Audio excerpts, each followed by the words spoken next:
Olá, vamos agora iniciar a nossa videoaula 2 sobre dosagem de concreto. Dando continuidade à dosagem de concreto, existem três tipos de dosagem. A dosagem empírica, tá? A dosagem experimental, que é aquela feita em laboratório, e a mais utilizada no Brasil hoje é o método desenvolvido pela Associação Brasileira de Cimento Pótula, que é o método ABCP. Com relação a. Vamos falar sobre as duas primeiras, que é a dosagem empírica e experimental. A dosagem empírica é aquela dosagem que você, diante da sua experiência, tá? E de uma forma arbitrária, você vai estabelecer a proporção de materiais a serem utilizadas, tá certo? Para confeccionar aquele teu concreto. Vai depender muito da tua experiência como construtor, tá? Por ser uma dosagem de forma arbitrária, dependendo da tua experiência, tá?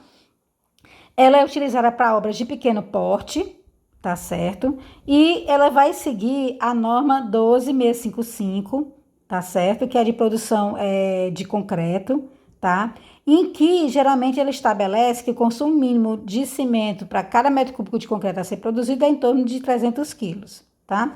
Na dosagem empírica, se você quiser ser um pouco mais cuidadoso, o consumo de cimento por metro cúbico de concreto ele pode ser expresso por essa expressão, que quer dizer 1.000, né, que é 1.000 litros, né, para um metro cúbico, dividir por 0,32, que é uma constante, tá? Mais a massa específica do teu agregado, a quantidade do teu agregado miúdo dividido pela massa específica dele, mais a quantidade de agregado graúdo dividido pela massa específica dele, mais o teu fator água e cimento, tá?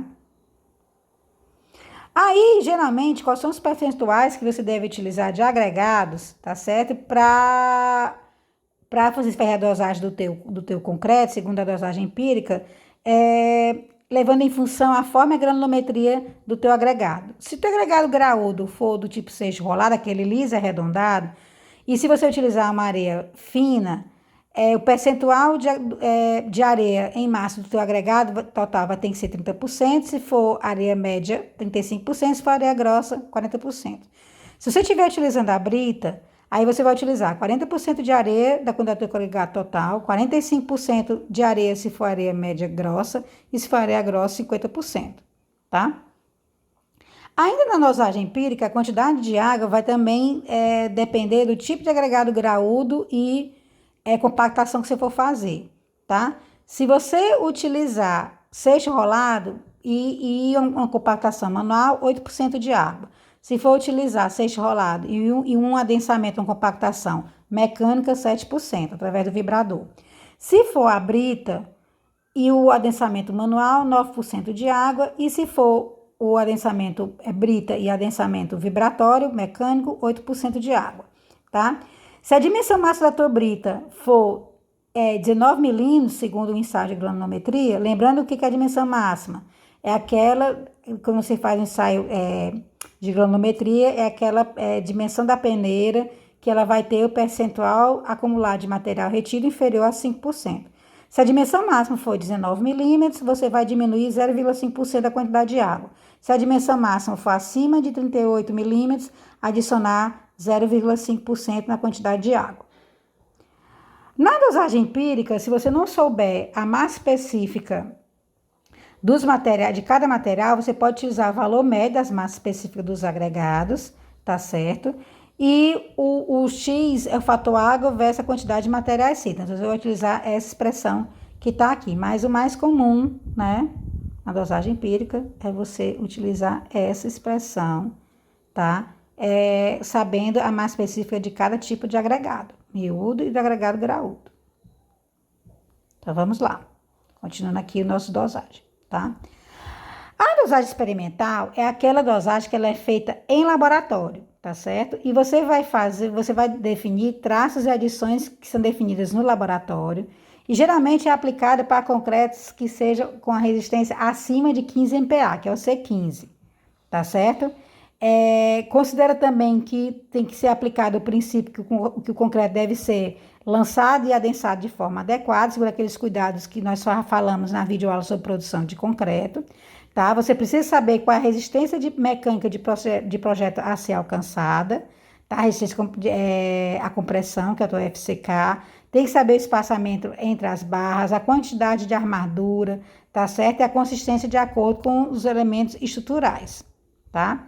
Na dosagem experimental, temos que tomar algum cuidado com relação à escolha da dimensão máxima característica da nossa brita, tá certo? A dimensão mais característica da brita tem que ser menor ou igual a 1/3 da espessura da tua laje, ela tem que ser menor ou igual a 1/4 da distância entre as faces da forma, ela tem que ser menor ou igual a 0,8 do espaçamento das armaduras horizontais, 1,2 do espaçamento entre as armaduras verticais e até 1/4 do diâmetro da tubulação de bombeamento. Só que a norma, a gente já falou na unidade de produção e controle de concreto, para você trabalhar com concreto bombeado, essa dimensão máxima ela pode chegar até 1/3 do diâmetro da tubulação, para que essa brita não se aglutine dentro da tubulação e possa ocasionar a formação daquele ninho de pedra que vai entupir a tua tubulação. A dosagem experimental, que também nós vamos utilizar no método BCP, tá certo? Ela calcula a resistência de dosagem, que é aquela resistência, tá certo? Com a margem de segurança, tá certo? Essa forma da resistência, ela é normatizada pela norma 12655, que tem a primeira versão em 96, mas ela foi atualizada em 2015, que ela diz que a resistência média desejada do concreto à compressão, tá certo? Aos 28 dias, vai ser igual ao quê? A resistência de projeto, que é o FCK, mais um coeficiente de segurança. Esse coeficiente de segurança vai ser 1,65 vezes o desvio padrão. Esse desvio padrão de dosagem, ele vai depender da condição do teu concreto. Nós temos 3 tipos de condição. A condição A, esse desvio padrão tem que ser 4 MPa. A condição A é que você vai ter tanto o teu cimento como os agregados medidos em massa, tá certo? E você vai redosar a quantidade de água dependendo de acordo com que vai avançando na tua obra. A condição B é o teu desvio padrão vai ser 5,5, o teu cimento é medido em massa, mas os outros materiais medidos em volume, e a quantidade de água tu vai dosando de acordo com o que vai acontecendo, tá certo? A tua experiência.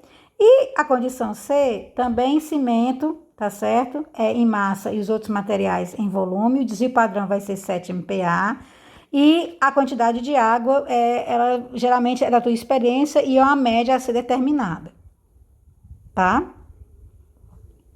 Então, a condição A, todos os materiais medidos em massa, a correção do agregado miúdo e água em função do teor da umidade dos agregados, que eu esqueci de falar, e você vai manter essa homogeneidade de você decidir adicionar ou não mais água, ou então colocar mais aditivo químico, de acordo com o decorrer que a obra vai avançando.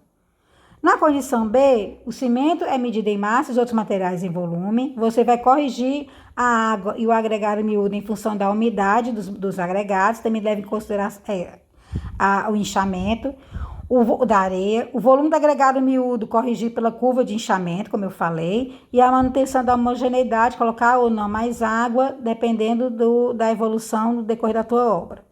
E a condição C, o cimento medido em massa, né? Os outros materiais em volume, a quantidade de água é corrigida em função da estimativa da umidade dos agregados e da consistência do concreto. Na condição B, você leva em consideração também o inchamento da areia para poder corrigir o volume, tá? Então, na condição A, o desvio padrão ele vai ser 4 MPa, na condição B, o desvio padrão é 5,5 MPa, e na condição C do concreto, o desvio padrão é 7 MPa. Agora nós vamos apresentar o método da dosagem do concreto, seguindo a Associação Brasileira de Cimento Portland, que é um método utilizado amplamente de forma nacional em todo o nosso país, tá certo? Ele foi um método desenvolvido pela BCP, mas que foi adaptado de um método desenvolvido pelo Instituto Americano de Concreto, pela ACI, tá certo? Para poder a gente adaptar ao nosso agregado brasileiro, tá certo? É destinado ao concreto com consistência fluida e plástica, e ele leva em consideração 3 informações importantes: as características materiais a serem utilizados, fixar um fator água e cimento e determinar os consumos corretos de materiais. Eu vou agora apresentar o método, a teoria do método da dosagem da BCP, mas o exercício, que é o exemplo de aplicação, nós vamos tentar fazer, nós vamos tentar, não, nós vamos fazer, porque a situação vai melhorar, né? Nós vamos fazer, tá? De forma presencial em sala de aula. Porque fica mais correto para eu poder mostrar bem direitinho como é que o método é feito, passo a passo, né? Dar uma coisa bem mastigada, como foi feito quando eu apresentei para vocês como é que se calcula a dosagem de uma argamassa. Então, o método BCP, ele vai fornecer uma primeira aproximação da quantidade dos materiais, tá? Que devem ser utilizados para realizar essa mistura, tá certo? No método BCP, né, ele segue uma ordem. Primeiro, ele vai considerar as características materiais, que é o cimento, o agregado miúdo e o agregado graúdo. A segunda fase, né, é fixar a quantidade, o fator água e cimento. Depois, a terceira etapa é você determinar o consumo de materiais. A quarta etapa é apresentar o traço unitário em massa. E a quinta etapa é apresentar o traço em volume. Então, considerando as características materiais, com relação ao cimento, o que é que você tem que observar? Qual é o tipo de cimento, né? De acordo com a sua nomenclatura, se é um cimento Portland composto 2 com adição de escória, é 32 MPa, que é a classe. Se é um CP5, se é um cimento Portland pozzolano, que é o CP4, se é um cimento Portland de escória de alto forno, que é o CP3, se é um cimento Portland composto de pozzolana, classe 40, que é o CP2E 40, se é um cimento Portland resistente a sulfatos, então considerar o tipo de cimento, tem que saber a massa específica desse cimento, tá certo? E tem que saber também a classe desse cimento aos 28 dias, se é 25, se é 32 ou se é 40 MPa. Com relação aos agregados, né? Aqui nesse agregado a gente tem uma foto aqui da padiola, tá certo? Aqui, ó, que é a cacheta de madeira, tá certo? Que ela vai ter um comprimento e uma largura padronizada e a altura de acordo com o tipo de agregado, tá certo? O comprimento e a largura, ou pode ser 45 centímetros por 35 e a altura vai variar, né? De acordo com o tipo de agregado, ou ela pode ser normalmente 40 por 30 centímetros, variando a altura de acordo com o agregado que eu falei. Então, essa aqui é uma foto de uma padiola, tá? Pronto, pra vocês verem melhor. Então, com relação aos agregados, quais são as informações que nós devemos observar quando for fazer a dosagem pelo método BCP? Saber o modo de finura do agregado miúdo, saber a dimensão máxima do agregado graúdo, saber a massa específica dos materiais, a massa unitária solta desses materiais e a massa unitária compactada, tá certo? Essas informações vocês aprenderam, né, na disciplina de materiais de construção civil 1, naquela parte de agregados nos ensaios que foi feito com os agregados no laboratório, tá? E aí, depois que você sabe as características dos materiais, vamos agora fixar, tá certo, o nosso fator água-cimento. Para fixar o fator água-cimento, nós precisamos saber duas informações importantes. Primeiro, a resistência desejada aos 28 dias, com aquela margem de segurança. E depois, a gente tem que conhecer qual é a classe do cimento. A gente vai pegar essas duas informações e vai fixar esse fator água-cimento. Com relação à resistência desejada aos 28 dias, que a gente chama de FC28, ele vai ser, segundo a norma 12655, vai ser a resistência de projeto, que é o FCK, mais um coeficiente de segurança, que é 1,65 vezes o desvio padrão. Esse desvio padrão dependendo da condição do concreto, como eu falei. Para a condição A, o desvio padrão é 4 MPa, tá certo? Envolve os concretos de classe de 10 MPa até 80 MPa. Para a condição B, o desvio padrão é 5,5 MPa. E para a condição C, o desvio padrão 7 MPa, tá? Determinado essa resistência desejada aos 28 dias, segundo essa expressão, nós vamos agora fixar o fator água-cimento. O fator água-cimento, ele vai levar aqui informações. Ele vai pegar essa resistência desejada aos 28 dias, tá certo? Mais a classe do teu cimento, tá certo? De acordo com o tipo, né, de cimento. A classe é aqueles dois últimos números da nomenclatura, 25, 32 ou 40 MPa. E vamos colocar essas informações na curva de Abrams para fixar esse fator água e cimento. Essa daqui seria a tua curva de Abrams, tá certo? Então, vamos supor que tu tem um cimento, ó, como tá aqui, ó. classe 32 MPa. E o concreto, ele tem uma resistência de 25 MPa, um FC 28, terminar para aquela fórmula, FCK mais 1,65 vezes o padrão, igual a 25 MPa. Então, como é que a gente vai fixar o fator aguecimento? O eixo aqui do Y, tá certo? Né? Esse eixo aqui do Y, ele é o FC 28. E essas retas aqui nas diagonais, elas são as classes do teu cimento. Então, quando você for olhar em casa, ó, deixa eu aproximar um pouquinho mais, ó.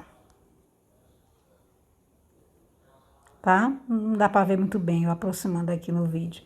Mas quando você for olhar em casa, a terceira reta, ela vai representar a classe do teu cimento, classe 32. E aqui, onde está marcado esse pontinho aqui no eixo do Y, é o FC 28 de 25. Então, eu vou pegar o 25, aí vou arrastar até a minha terceira reta, encostar na terceira reta, que representa a classe cimento 32, e aí eu vou baixar. Quando eu baixar, o que tocar aqui no eixo da horizontal vai ser o meu fator aguecimento. Nesse caso aqui, ele tem o 0,50, que tá bem aqui. Aí, cada listinha dessa tá, aliás, 0,55, que tá aqui. E cada listinha dessa, ele tá avançando 1. Então, vai ser 0,56, 0,57. Então, meu fator aguecimento aqui vai ser 0,58. Mas quando eu for fazer exercício em sala de aula, vai ficar mais claro, tá? Determinado o fator aguecimento, tá certo? Para utilizar essa curva de Abrams, que é essa curva aqui, tá? Você tem que saber a resistência do cimento, a classe, tem que saber a resistência do FC 28, né? Feito por essa expressão aqui. Deixa eu voltar aqui, ó. Por essa expressão aqui, FC 28 é o ECK de projeto mais 1,65 vezes o padrão, tá? Aí a gente utiliza a curva de Abrams, como eu falei, determina o fator aguecimento. A segunda parte é você determinar o consumo dos materiais, tá certo? Que consumo dos materiais são esses? Primeiro, já determinou a água, vamos determinar a quantidade de cimento, a quantidade da areia e da brita. Na quantidade de água, né, o consumo de água, como é que a gente vai pegar? A gente vai pegar a informação do abatimento, que é o SLAMP, que tem que ser determinado no projeto estrutural, e vamos pegar a dimensão máxima característica da brita. Então, vamos supor que o nosso projeto tenha um abatimento de 80 ou 8 centímetros, mais ou menos 2, tá? Que quer dizer que ele está entre 6 centímetros e... não, 80 não, vamos pegar...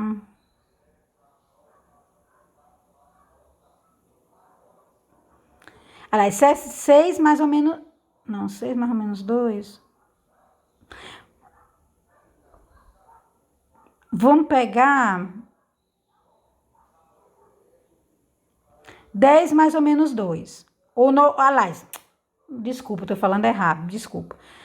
Sempre assim, 70 mais ou menos 10. É 10 o acréscimo, né? Então, se tiver de 70 mais ou menos 10, quer dizer, ou então entre 7 mais ou menos 1, ele está entre 6 centímetros e 8 centímetros. Se for botar em milímetros, ele vai ser 70 mais ou menos 10, corrigindo, sempre mais ou menos 10, tá certo? Se tiver entre 70 mais ou menos 10, ele vai estar aqui, ó, entre 60 e 80 milímetros. E a minha dimensão da brita foi 19, que tá aqui, ó, 19 milímetros. Qual vai ser o consumo de água? Eu vou pegar 60 e 80 e vou cruzar onde está a dimensão 19. Então, eu vou chegar aqui, ó, a 200 litros de água para cada metro cúbico de concreto a ser produzido. Então, tá aqui, ó, tá certo? Esse vai ser o teu consumo de água. Aí, qual vai ser o teu consumo de cimento? O consumo de cimento vai ser o consumo de água dividido pelo fator aguecimento. Se a gente tem um consumo de água de 200 e o fator aguecimento, a gente já determinou que é 0,58, aí a gente determina o nosso, aqui ó, o nosso consumo de cimento de acordo com essa expressão, tá? Determinado o consumo de água e o consumo de cimento, vamos agora, e o fator aguecimento, tá? Vamos agora determinar, tá certo, o consumo de brita. O consumo de brita vai ser o volume de brita, vai ser o volume de brita vezes a massa unitária dele compactada. Esse volume de brita é determinado por essa tabela 1, tá certo? Essa tabela 1, ela vai relacionar o modo de finura do teu agregado miúdo com a dimensão máxima característica.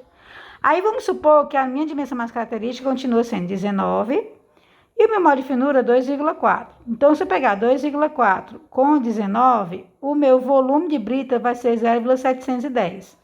Qual vai ser meu consumo de brita? Vai ser o 0,710 vezes a massa unitária compactada dele, que é dada que já essa informação já é fornecida. E por último, aí se tiver, tá certo? Uma proporção de brita, aí você vai pegar esse consumo de brita e vai multiplicar esse consumo de brita total pela quantidade percentual de britas que está especificado, tá certo? Mas no exercício vai ficar mais claro, quando a gente for resolver em sala de aula. E por último, nós vamos determinar quem é o volume de areia, que é agregado miúdo. O volume de areia, o consumo de areia de agregado miúdo vai ser a massa específica do agregado miúdo vezes o volume da areia.